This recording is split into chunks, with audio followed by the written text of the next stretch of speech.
Avril 2021. Un an après son éjection de la microcosmique scène médiatique, Joachim se remémore le scénario jusqu'à son exécution. Dans son entourage, des êtres de bon sens lui ont dit qu'il quittait opportunément, même si c'était malgré lui, un navire à la dérive.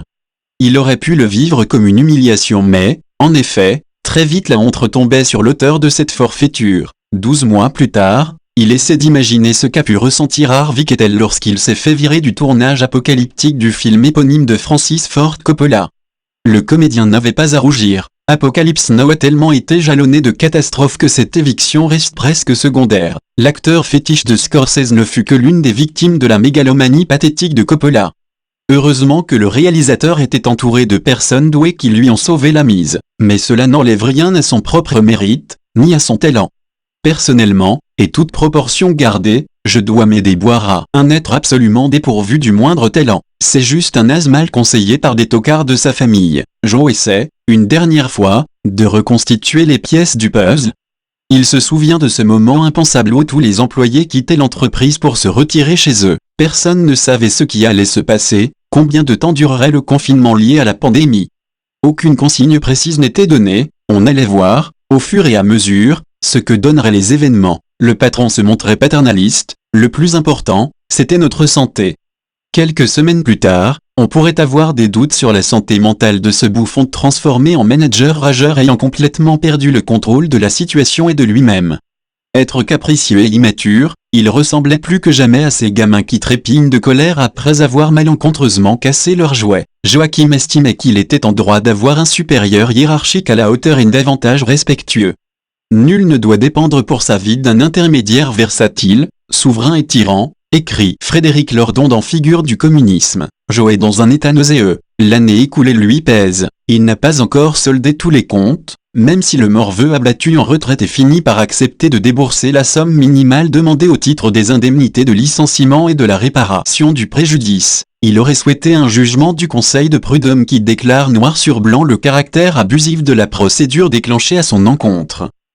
Il a accepté un dédommagement pour tourner la page plus rapidement, un dédommagement moindre par rapport à ses prétentions, pour éviter d'attendre des années sans être sûr d'obtenir ce qu'il réclamait. Ce n'est donc pas un mauvais arrangement, cela reste une transaction, et donc c'est perturbant pour quelqu'un qui n'a pas coutume de transiger avec l'honneur.